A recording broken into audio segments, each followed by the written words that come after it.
Welcome back to my channel. आज हम काफ़ी टाइम बाद में एक वीडियो लेके आ रहे हैं जिसके अंदर हम हिस्ट्री का एक काफ़ी इम्पोर्टेंट क्वेश्चन, हमारे पास मध्यकालीन भारत का इतिहास है जहां हम मुग़ल काल के प्रमुख स्रोतों को जानने की कोशिश करेंगे, उनकी व्याख्या करेंगे। तो मध्यकालीन भारत की महत्वपूर्ण घटनाओं का जो ज्ञान प्राप्त करने की मुख्य साधन है, उनको हम दो भागों में बांटते हैं। कौन कौन से दो भाग? एक तो हम बांटते हैं साहित्यिक स्रोत और एक होता है पुरातात्विक स्रोत। साहित्यिक स्रोत में हम सबसे पहले ऐतिहासिक ग्रंथों के बारे में जानेंगे। अब ऐतिहासिक ग्रंथ में पहले आता है पूर्व सल्तनत कालीन ग्रंथ। कौन कौन से? तो बद्री चच के जो चचनामा है उसमें अरबों द्वारा सिंध की जो विजय है उसका वर्णन किया गया है। मुहम्मद की सिंध विजय का भी इसमें उल्लेख किया गया है। यह पुस्तक वर्तमान में उपलब्ध नहीं है। सिंध के प्रसिद्ध इतिहासकार हैं फरिश्ता। उनकी पुस्तक है जिसमें उन्होंने मोहम्मद बिन कासिम और मक्का के अमीर मोहम्मद मासूम द्वारा रचित तारीख़ सिंध में इसके बारे में बताया है। अब सईद की जैन उल अखबार और उतबी की किताब उल यामिनी से गजनी का इतिहास और महमूद के भारत पर आक्रमण का विवरण मिलता है। ठीक है, भारत पे पहला विदेशी आक्रमण इनके अरबों के काल में हुआ था।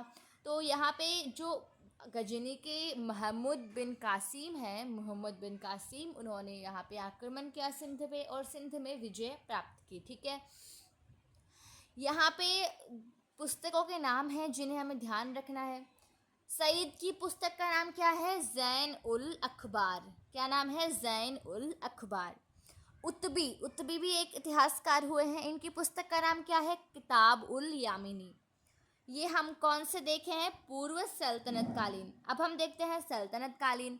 तो हसन उल निज़ामी की जो ताज उल मासीर पुस्तक है और निज़ामुद्दीन की तबकाते अकबरी, इसमें 11वीं 12वीं सदी की ऐतिहासिक घटनाओं का वर्णन मिलता है। तारीख़ फ़खरुद्दीन मुबारक शाह में इसके जो लेखक हैं फ़खरुद्दीन, उन्होंने कुतुबुद्दीन ऐबक के समय का आंखों देखा विवरण लिखा है। किसने? फ़खरुद्दीन ने। मिनहाजुद्दीन सिराज के तबकाते नाशिरी में गौर वंश के इतिहास और इल्तुतमिश, बलबन, रज़िया और नसरुद्दीन के शासनकाल की घटनाओं का वर्णन मिलता है। किसमें? तबकाते नासिरी में। किसमें? तबकाते नासिरी में किस किस का वर्णन मिलता है? गौर वंश के इतिहास का, इल्तुतमिश का, बलबन का, रज़िया का और नसीरुद्दीन के शासनकाल का। ठीक है, अब जियाउद्दीन बर्नी जो है, उनकी जो पुस्तक तारीख़ फ़िरोज शाही, उसके तबकाते नासिरी के बाद की घटनाओं का जिक्र मिलता है। बर्नी की ही एक फतवा ए जहादरी फ़िरोज शाही के आगे की घटनाओं का वर्णन देती है। सिराज और बर्नी का वर्णन कहीं कहीं पक्षपातपूर्ण है।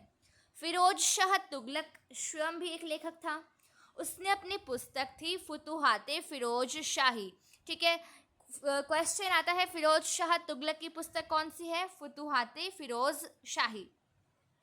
उसमें तत्कालीन शासन प्रबंध का वर्णन किया गया है। फ़िरोज़ तुगलक की ही आज्ञा से लिखा गया ग्रंथ सीरते फ़िरोज़ शाही, जो यह ग्रंथ है, यह भी प्रथम श्रेणी का ग्रंथ है। शंभ ए शिराज अफीफ ने तारीख़ फ़िरोज शाही में फ़िरोज के शासन की घटनाओं का वर्णन किया है। तारीख़ सलातीन अफ़गान, मखज़ते अफ़गान नियामुत्तुल्ला, अब्दुल्ला की तारीख़ दाऊदी, अब्बास खान शेरवानी की तारीख़ ए शेर शाही, याहिया बिन अहमद सरहिंदी की तारीख़ मुबारक शाही, ये सभी क्रमशः सैयदों और लहियों की जानकारी देते हैं। किसी ग्रंथ में क्रमबद्ध वर्णन नहीं मिलता है। ठीक है, अब हमारे पास महत्वपूर्ण मुगल कालीन जो रचनाएं हैं साहित्यिक, उनके बारे में हम देखेंगे। तो भारत में मुगल साम्राज्य के संस्थापक के रूप में स्थापित ज़हीरुद्दीन बाबर की आत्मकथा तुज़्ज़ुक़े बाबरी से तत्कालीन भारत की राजनीतिक, धार्मिक, सामाजिक स्थिति का वर्णन मिलता है। ठीक है, तो बाबर की आत्मकथा का नाम क्या है? तुज़्ज़ुक़े बाबरी। इसके अतिरिक्त अमीर तैमूर बादशाह हुमायूं के खास खिदमतगार जौहर और हुमायूं की बहन गुलबदन बेगम की आत्मकथाएं भी तत्कालीन भारत के इतिहास पर पर्याप्त प्रकाश डालती हैं। अकबर के मंत्री थे अबुल फजल, ज्ञान के भंडार थे। आईने अकबरी से हमें अकबर के समय की सामाजिक, आर्थिक, सांस्कृतिक, ऐतिहासिक और राजनीतिक दशा का विशद जानकारी प्राप्त होती है। ठीक है, फजल जो हैं उनकी अकबरनामा भी जो कई घटनाओं का वर्णन देती है। बादशाह जहांगीर की आत्मकथा है तुज़ुक-ए जहांगीरी। 17वीं सदी के पूर्वार्ध की राजनीतिक और सामाजिक घटनाओं का इसमें हमें वर्णन मिलता है। जहांगीर के ही शासनकाल की घटनाओं का वर्णन अब्दुल हमीद लाहौरी, किसने? अब्दुल हमीद लाहौरी ने अपनी पुस्तक थी बादशाहनामा, उसमें भी किया है। शाहजहाँ के दरबारी जो मिर्ज़ा ओमान थे, ओमान काजवानी, उनकी भी एक रचित पुस्तक है बादशाहनामा। उसमें शाहजहाँ के समय की घटनाओं के बारे में जानकारी मिलती है। ठीक है, शाहजहाँ के समय में कौन था?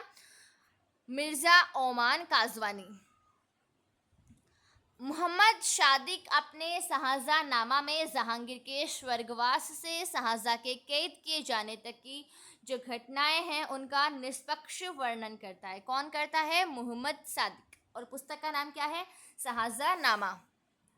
मीर खान के जफरनामा ए आलमगीरी में गुजरात के ईश्वरदास नागर के फतेहात ए आलमगीरी में हमें औरंगजेब के शासनकाल की जानकारी मिलती है। ठीक है, मीर खान की कौन सी है? जफरनामा ए आलमगीरी।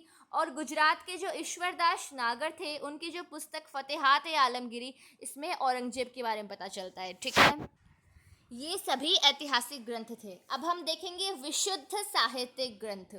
इसमें ऐतिहासिक ग्रंथों के अतिरिक्त अनेक विशुद्ध साहित्यिक ग्रंथों की रचना भी इस काल में की गई थी। इसमें तत्कालीन राजनीतिक, ऐतिहासिक, सामाजिक इन सभी घटनाओं का उल्लेख मिलता है।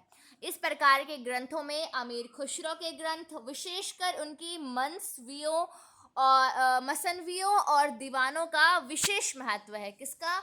अमीर खुसरो के ग्रंथों का और विशेषकर उनकी मसनवियों और दीवानों का। बात सिर्फ इतनी है कि खुसरो कवि के समान अधिक लिखता है बजाय एक पेशेवर इतिहासकार के। जो भी उसकी कृतियां हैं उन्हें हमें गुलाम के तुगलक वंश तक के समय की अनेक घटनाओं का परिचय मिलता है। मोहम्मद आफी के स्वामी उल हिकायत, विद्यापति ठाकुर पुरुष समीक्षा, मलिक मोहम्मद जायसी के पद्मावत और पृथ्वीराज रासो, हमीर रासो और सुरजन चरित्र से भी उस काल की ऐतिहासिक घटनाओं का वर्णन मिलता है। ठीक है, अहमद उमेरी की उपन्यास बाज बहादुर से उस समय के मालवा की सामाजिक दशा का वर्णन मिलता है। तो मुगल कालीन समाज में जो मालवा है उनके सामाजिक दशा का वर्णन किससे मिलता है? तो यह उपन्यास बाज बहादुर से मिलता है, जिसके रचयिता हैं अहमद उमेरी। कौन है? अहमद उमेरी। और उपन्यास का नाम क्या है? बाज बहादुर। धार्मिक ग्रंथों के बारे में देखें तो धार्मिक ग्रंथों का भी उस काल में इतिहास को जानने के लिए अत्यधिक महत्व है। यद्यपि इस प्रकार की पुस्तकों में वर्णन की गई सभी बातें और तथ्य सही नहीं हैं, फिर भी इनमें उस काल की शासन प्रणाली, धार्मिक और राजनीतिक स्थितियों पर पर्याप्त प्रकाश पड़ता है।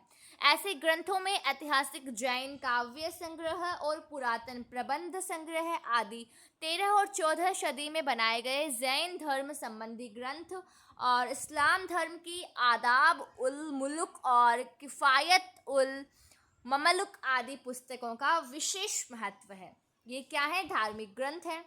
नेक्स्ट है यात्रियों के विवरण के हम अनुसार देखें तो पहले आते हैं सल्तनत कालीन। तो अल बरूनी जो महमूद गजनवी के साथ भारत आया था, अपने तारीख उल हिंद में लिखा है कि महमूद ने भारत की समृद्धि को नष्ट करके एक अद्भुत काम किया, जिससे हिंदू जनता धूल के कणों की तरह बिखर गई। ठीक है, वे इधर उधर बिखरे हुए हिंदू जाति के कण सभी मुसलमानों से बुरी तरह नफरत करते थे। इसलिए हिंदू साहित्य, दर्शन और विज्ञान उन स्थानों से जिन पर हम विजय प्राप्त कर चुके हैं हटकर दूर दूर के स्थानों में जैसे कश्मीर, बनारस, बंगाल आदि जगहों पर जा पहुँचे हैं। ठीक है, ये बात किसने लिखी है?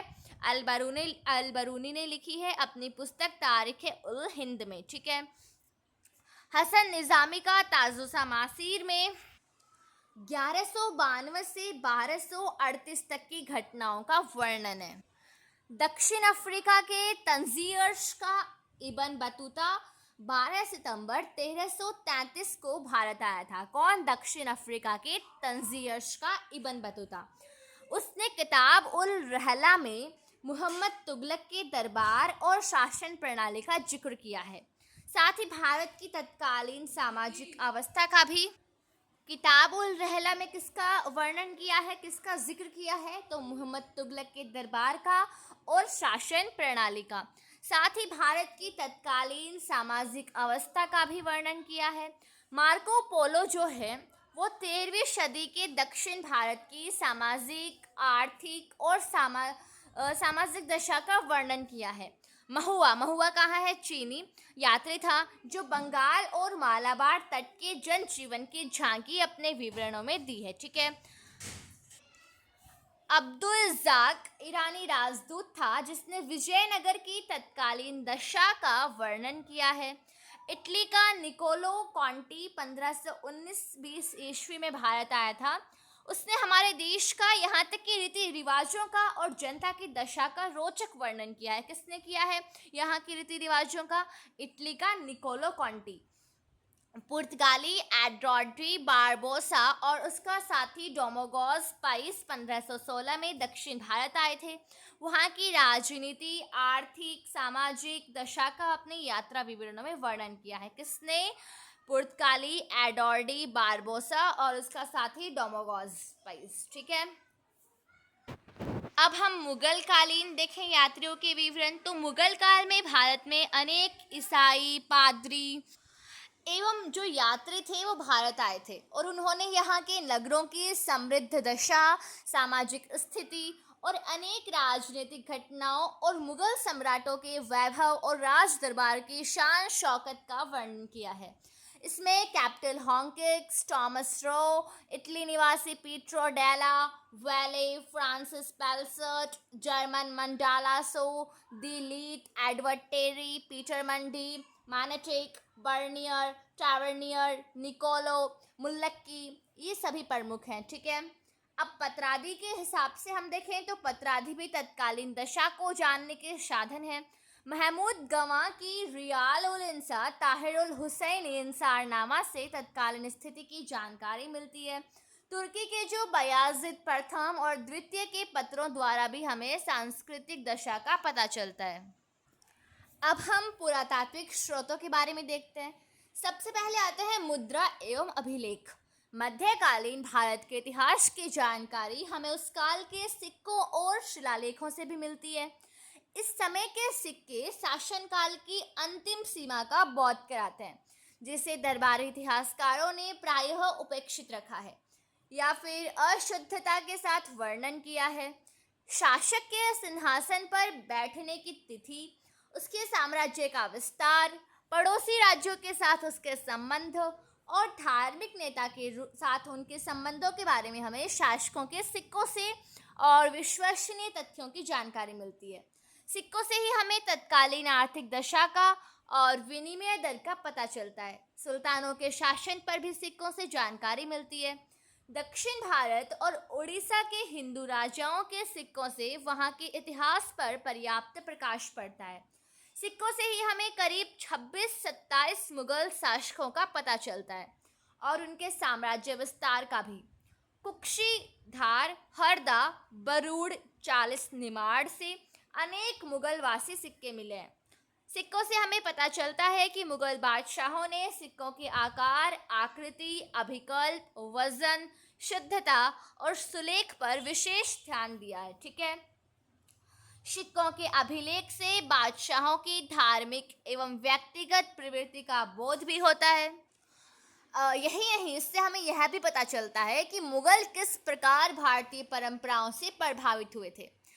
अभिलेखों जो मुख्य रूप से एपिग्राफिया कर्नाटिका, एपिग्राफिया इंडिका, एपिग्राफिया इंडो मोस्लामिका, इनसे प्रकाशित हुए हैं, इनकी जानकारी हमें प्रदान करते हैं। ठीक है। गुजरात के दो ध्रिंगदू से एक अभिलेख गुजरात के सुल्तान अहमद शाह प्रथम के समय का मिला है हमें।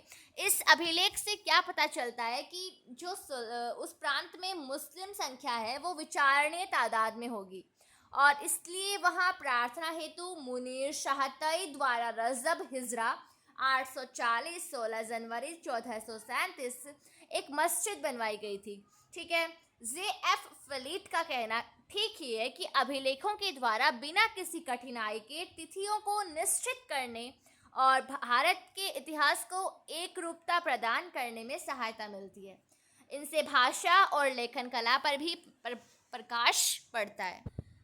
कला के बारे में देखें तो कला में स्थापत्य, चित्रकला, मूर्तिकला, संगीत कला, नृत्य कला और नाट्य कला, बागवानी कला, पच्चीकारी कला, जासी का काम, आभूषण आदि को सम्मिलित किया जाता है।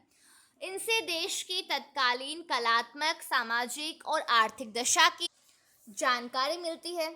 यहाँ कौन सी कला परंपरागत रही, कौन सी नवीन रही, कौन सी दोनों का मिश्रण रही, कौन सी को बढ़ावा दिया गया तो कौन सी को तिरस्कारा गया। अगर आपको वीडियो अच्छा लगा है तो वीडियो को लाइक कर दीजिए, चैनल पर नए हैं तो चैनल को सब्सक्राइब कर लीजिए, और किस तरह की वीडियो चाहिए आप मुझे कमेंट कर सकते हैं। आई विल ट्राई कि अब आपके लिए वीडियो रेगुलर आए, और कोशिश यही रहेगी कि आए ही, क्योंकि लास्ट टाइम मेरी हेल्थ के कुछ इश्यूज थे, इस कारण वीडियो रेगुलर नहीं आ पाए, काफ़ी लंबा गैप वीडियो के बीच में आ गया था। लेकिन अब आपके पास रेगुलर वीडियोस आएंगे, तो आप फटाफट चैनल को सब्सक्राइब कर लीजिए और वीडियो को लाइक कर दीजिए। All the best.